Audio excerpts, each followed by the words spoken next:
Welcome to the Smarter Science of Slim, the scientifically proven program where you eat more and exercise less to burn fat and boost health. Eat smarter, exercise smarter, live better. I am so ready for that. Hey everyone, Jonathan Bailor back with another bonus Smarter Science of Slim podcast. And today is going to be a great show. We have one of the men behind the curtain for one of the most popular paleo websites. And that's saying a lot because paleo is awfully popular nowadays, and for good reasons. It's good stuff. But one of the men behind the curtain over at paleohacks.com, a very insightful individual, a fan of paleo and a fan of helping people live better through nutrient-dense whole food. So we had to have him on the show. David Sinick, welcome, brother. Hey man, thanks for having me. I am excited to be here. It is my pleasure, David. Well, you are a fan of the paleo movement, and I know from our conversations offline that you had a, let's call it maybe an emotional journey to eating differently. Can you tell us about that? Yes, and I will try not to get emotional while I do it. I think essentially, from as long as I can remember, growing up, really, when I say as long as I can remember, I guess that would be from middle school on, because I'm just 25 now. I was tired, fatigued. I've always been like exhausted and low energy. And going through high school, I got into fitness sophomore year of high school, and I started feeling a little bit better, but I still was, fatigued on a regular basis. I just every day around 2 to 3 o'clock, I would just crash and be dead. I mean, not actually dead, but just really unable to function. And as a high schooler, I guess I was just like, yeah, whatever, it is what it is. But this kept going on, throughout college, and actually got worse to a point where I went to University of Pittsburgh for one semester, which is a story in itself. But I went to Pittsburgh, and I remember there's a period of pretty much seeing, three out of the first 6 months I was there, period of time where I'd be going to bed at 7 a.m. on a regular basis, just because I was for some reason I could sleep anytime I wanted during the day, but not at night. And while this was happening too, I was really depressed. And I didn't really have any reason to be depressed. I wasn't happy with college, but I come from a pretty well-to-do family. I don't really have any big emotional stressors on my life. Everything was pretty good, but I just felt down all the time. It just kept kind of piling on. And I went to doctors, occasionally because when you're feeling like that, and I'm sure many people listening have been through a very similar experience of just general fatigue and depression are not things that are really treated very well, I think, by mainstream medicine. And so you go to the doctor and say, you're tired, so is everyone else. Don't bother me with that. Or if you're depressed, take a pill, which I will say that I never did, and I already was kind of against pharmaceuticals from the start. Anyway, so I finally, when I was around 22 years old, this kind of was all just happening as I was living my life. 22 years old, I moved across the country to San Diego, and happened to be neighbors with a guy named Sean Croxton, who, if you're not familiar, runs a very popular podcast called The Underground Wellness Show, and also has a popular YouTube channel and blog and everything.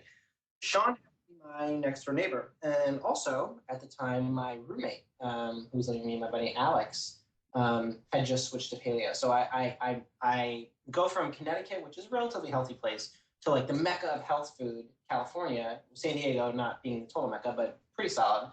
And I'm living with Alex, who had just started the paleo diet, and was like, hey man, all you need to do is eat meat all day. And I'm like, oh my God. And Sean, my next door neighbor, who is, but he doesn't really practice anymore, as a functional diagnostic nutritionist. So Alex had health problems himself, and I happened to decide to take one of the tests he was taking. He was taking this food sensitivity test, and he had found out that there were a lot of foods he was sensitive to, and that probably were his problems. So he was working with Sean, basically. And I was like, oh, screw it, I'll try it. Let's see what I find out. Maybe I'll find a reason why I feel the way I do. In San Diego, it really came to a head because, I felt like I was like 80 years old. I couldn't remember where my car keys were. I couldn't remember what I was talking about mid-sentence. Like I was, I was still exhausted, just not good. And this was really like the big cataclysmic turning point for me. And so I took the food sensitivities test. I think it was I want to say biohealth, but I'm probably way off. Found out I was sensitive to 21 different foods, which I think was a record at the time for Sean. And that kind of like began my in-depth journey into figuring out what was wrong. So eventually, do you want me to go into all the rest here? Because there's still a little bit more to say. Absolutely. No, go ahead. So I took that test, and obviously, as Sean said, when you have that kind of sensitivity to that many foods, and that test, the accuracy and whatnot is kind of questionable, but you can only take so much from it. But essentially, if you are sensitive to that many foods, there's probably something wrong going on. So I followed up that test with a mucosal barrier function test and the BioHealth 205, which is one that tells you your hormone levels, your testosterone, cortisol, etc., and found out some very interesting things. One was that my gut was in all sorts of disarray, lots of dysbiosis, which essentially is a buildup of bad bacteria. So essentially not really being able to digest my food properly, which can lead to, sleep issues and depression and all that stuff. You're not getting amino acids and whatnot. But even bigger and the most glaring issue I had was on the 205 test, which told me my testosterone levels. My testosterone was incredibly low. I believe it was like, I wish I could remember what the measurements are, but essentially it was like on a scale of 0 to 100, 100 being like your beast mode testosterone, but mine was 1. And for a 22-year-old male, that's really low. And sorry, David, what was that number? You cut out right when you said the number. 51. 51? So just to give you a comparison, my mom took this test a few months after I did, and her testosterone was a 57. Oh, okay. No, that is very helpful for a frame of reference. So as a 22-year-old male, my testosterone was lower than my mother's. Needless to say, that is and on top of that, I found out that I was essentially stage 3 adrenal fatigue, or as I like to call it, AF3.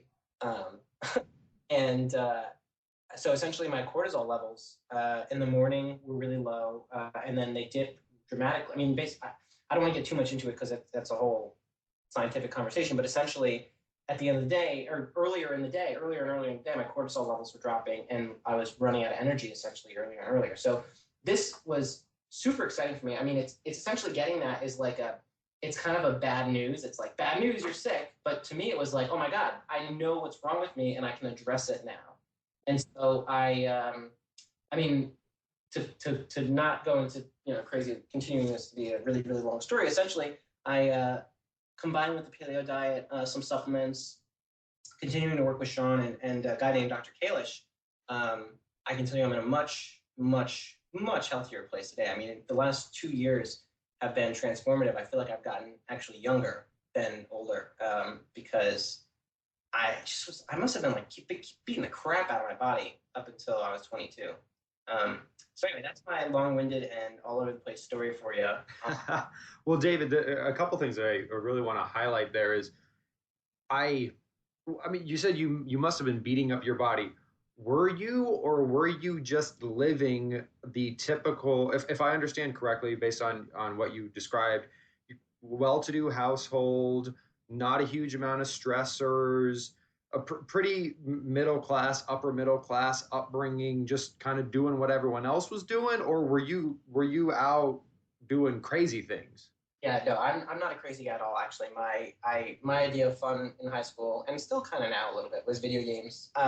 Actually, no, I don't have a TV now. But anyway, I actually, sophomore year was a kind of my first transformation point, and that was when my dad took me to the gym for the first time. And I was like, holy crap, I love lifting weights, and so I'm going to do it all the time. And so I did that, and I was reading a lot of your bodybuilding, typical bodybuilding literature. Arnold Schwarzenegger's Encyclopedia being the first one I ever read, which was an amazing book. I thought I was being healthy, actually. I thought I was being extremely healthy. I remember I was like counting my calories. I had a food journal, but it was like all my meals were like bread. I remember for a long time, my post-workout meal was like a bowl of Total cereal, which, if I could go back and meet me then, I would knock them out. But yeah, yeah. I mean, no, I thought I was being healthy, and as a general rule, aside from like heavy gluten, um, I eat a lot of fruits and vegetables and stuff. But yeah, no, I clearly was not as healthy as I thought. But yeah, I mean, it is kind of this thing where like you think you're doing the right thing and you are following like your average person's or average quote unquote healthy person's list, but somehow you're ending up in an awful place. David, and that's something that breaks my heart. And I hear more and more, I would imagine you must as well now, I guess, being on the other side. And that's this, there's this new normal, like being sick. Like, I would be curious if we could get every male in America to take that testosterone test and compare the mean level of testosterone in 22-year-olds today than in 22-year-olds 50 years ago. Because we see, if you just look at like depression rates, ADHD, just like disorders, disease, and sickness in children, and I'm going to define anyone under 30 as a child, is not the way the world is supposed to work. Like we haven't been on this earth long enough to have that many problems. So it makes you question these fundamental assumptions about what's healthy. Well, yeah, I mean, I learned quite a bit about these. That's like one of those things where like what you just said about finding what the new normal is. That's a lot of things that a lot of people really don't think about or take for granted. So like the basis for like, okay, so the testosterone test I took it's not like the typical one you go to a MD and do it. It's I mean, I took it through essentially a chiropractor referred me, the man, like the reference range for testosterone, because I went to an endocrinologist because I had a surgery my senior year, or my freshman year of college, and sophomore year of college. And I remember getting a testosterone test and them being like, "Oh, it's totally normal. You're good." Like I got the actual test and they said I was fine. 2 years later, I'm like dramatically low. It's not like my testosterone dropped. It's that their level of normal is like 0 to 100. Like if you have testosterone, you're okay. Not to mention like the basis for that, and most of this is just from my. This is not. Don't quote me on this as like absolute fact, but from what I remember reading is that essentially like the normal levels that they show in the reference ranges are not based on data currently. Like it's old data that's not accurate. And it's just like the people that they're telling are healthy are not actually healthy. And I think like exactly what you said, if we did a redo of finding out what the normal reference or what the actual reference range is for a healthy person, we'd be way off. Like it's not even remotely close. It's shocking, David, because when you hear, one of the reasons I feel the paleo movement has had so much success is obviously because it works. I mean, there's not like a huge paleo marketing campaign, and there's not these celebrities on television touting, Biggest Loser, Paleo Edition. It's just that when you, and correct me if I'm wrong, but you mentioned earlier that you went quote unquote paleo, which means you eat meat all day. I'm assuming you were kind of just kidding, and you mean more like you're eating proper paleo, which is nutrient dense plants and animals and just staying away from grains and all that kind of fun stuff. But that has such a transformative effect. Like it blows people's minds. They're literally, it's like a miracle. And that to me is just, when we live in a world where even us thinking that eating food, like the fact that it's not obvious that eating nutritious food makes you feel better, right? Like that seems like a surprise to us. Like what has been done to our brains that makes that happen? I mean, I could go into a whole conspiracy theory about it, but it's not. If you ever watch Dr. Oz, I remember reading his like top 100 healthiest foods. There's not a single fruit or vegetable on that freaking list. It was like 100-calorie packed garbage. It's because it's really a follow the money issue, but also like, yeah, I mean, it's just I really don't know, man. I really don't know. It's a bad place that our society has been brought to, but I think we're pulling ourselves out of it. I think that the internet is like is like not just a big, like if the internet wasn't around, like we would have not made any progress on this at all. Like it would have been, I don't know how this message would have been passed, because it's certainly not getting passed on TV. The only reason why like a woman like Nell Stevenson, who co-wrote the Paleo Diet book with Lauren Cordain, gets on Dr. Oz, is because people are demanding for it because they know about her, very likely through the internet. Not for any other freaking reason.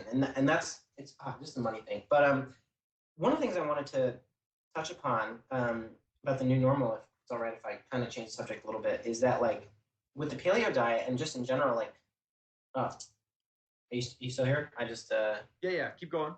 you went black for a second. So is that like when I tell people my story and my symptoms and stuff, people, and this isn't just people that are like in their 30s, 40s, 50s, whatever.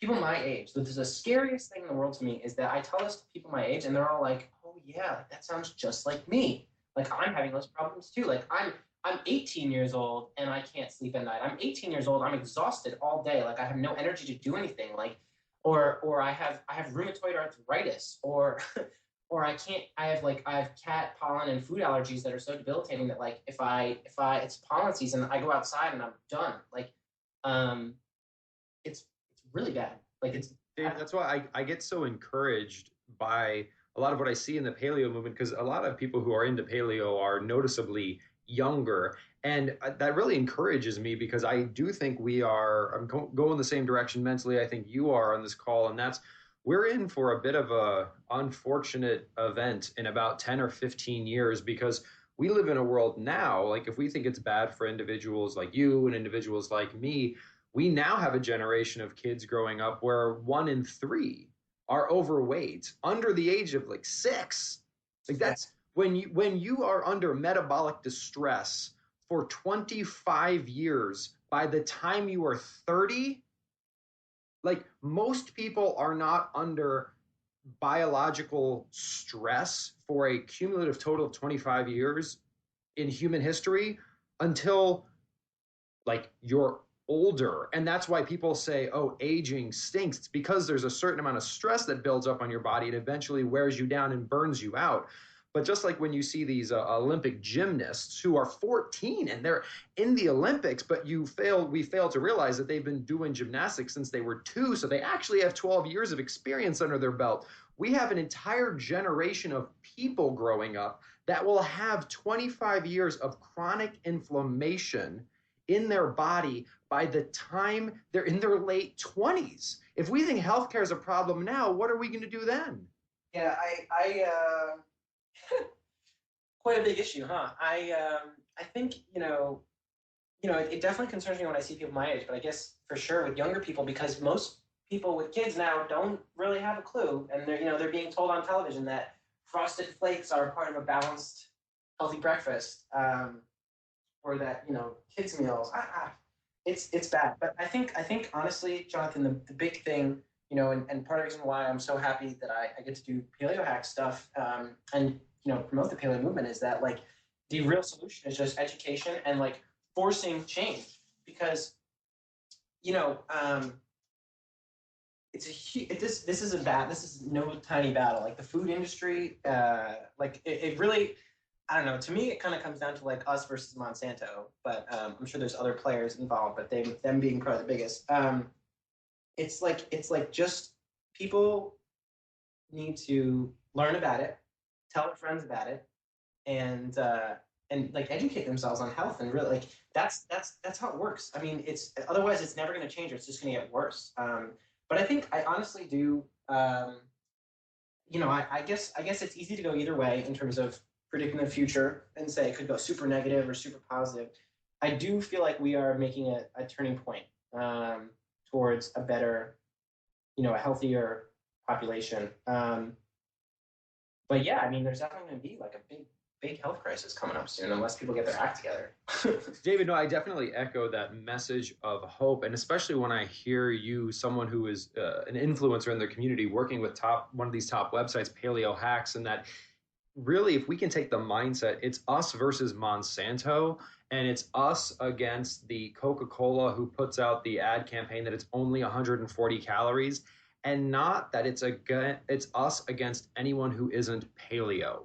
Because I sometimes, like if everyone, because there's a bunch of different flavors of don't eat processed products, like, and that really seems to be the devil, right? Like if you could just there's plenty of ancestral civilizations who ate like really starch heavy diets. And there's all these debates in paleo communities about macronutrient ratios and blah, blah, blah. It's like if everyone who thought processed food was bad, like T. Colin Campbell, I did a podcast with him. He hates the processed food industry. He also really doesn't like meat, but he really hates the processed food industry. So what if we could get all of these internet nutrition enthusiasts from all walks of life that all agree that like Coke is killing kids and that Monsanto is poisoning our food supply, and all band together and be like, let's put our differences aside. It's like if aliens invaded Earth, let's all work against those people. Do you think there's any hope for that? Oh, man. Jonathan, I have to tell you, I have learned quite a bit about people and their egos in this industry.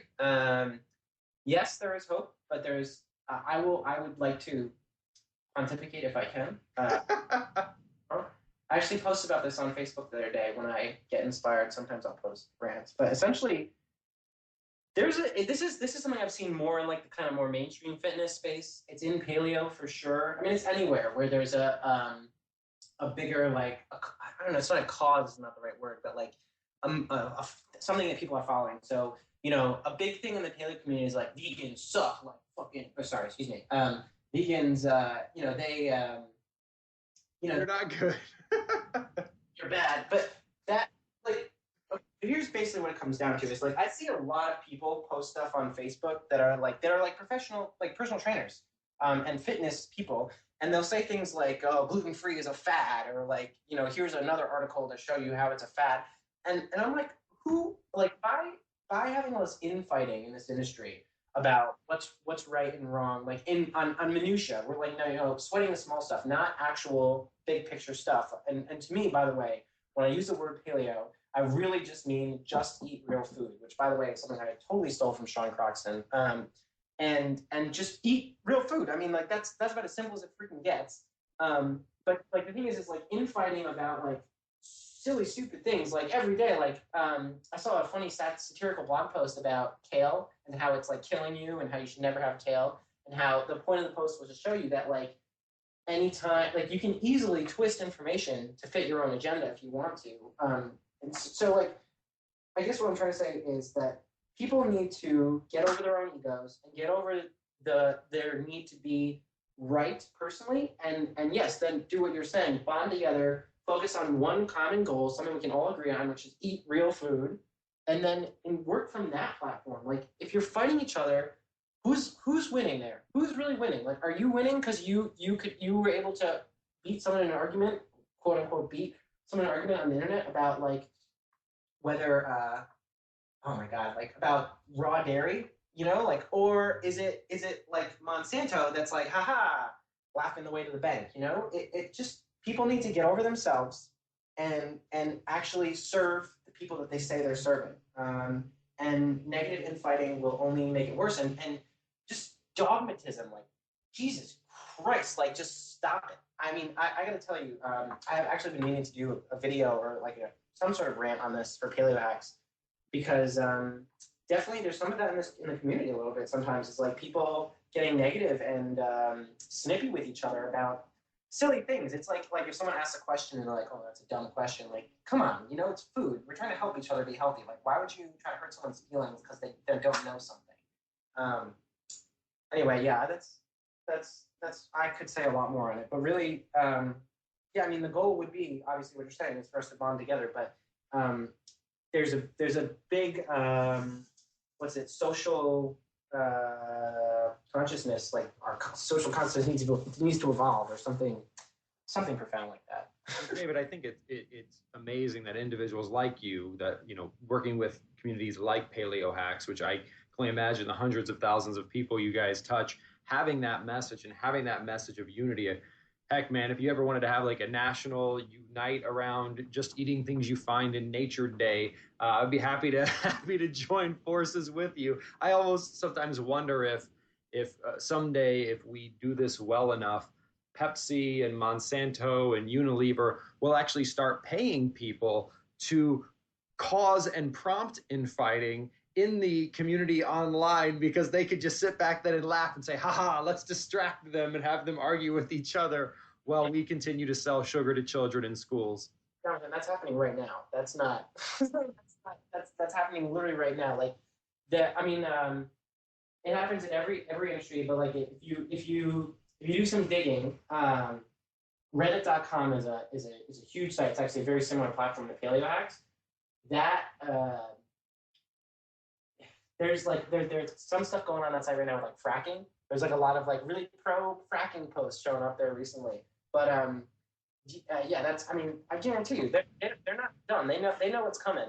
It's a battle that like I don't even think we really begin to actually fight it yet. I mean, like, we're not currently really a threat. I mean, we may be on the radar, but I don't know. Also, I will also say this, is that it is a little scary to actually point out Monsanto as a enemy, even though we all know that they are, considering how in-depth they are with the U.S. government. I feel like they're going to show up at my house and black bag me, and I'm going to just...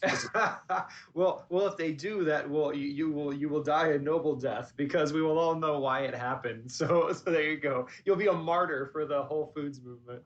A martyr. That was what I always dreamed of as a little boy, what I wanted to be. Well, David, certainly we could talk about this for days and days and days, but I just wanted to again salute you for having this message of common denominators and unity and fighting the greater cause, which is saving lives, because you have a wonderful platform on which to promote that. So thank you, sir. I appreciate that. Thanks, man. Happy to talk with you, for sure. Well, folks, I hope you enjoyed this animated conversation as much as I did. We've been talking with the great and noble, dare I say, David Sinick with paleohacks.com. And if you haven't checked out paleohacks.com, do check it out. Sounds like it's a place where you can come and not get sniped at. And if you do get sniped at, shoot David an email and be like, hey, I'm getting sniped at on your site. Figure this out. David, thank you so much for joining us today. Yeah, thanks, man. Folks, I hope you enjoyed this conversation as much as I did. And please remember, this week and every week after, eat smarter, exercise smarter, and live better. Chat with you soon. Wait, don't stop listening yet.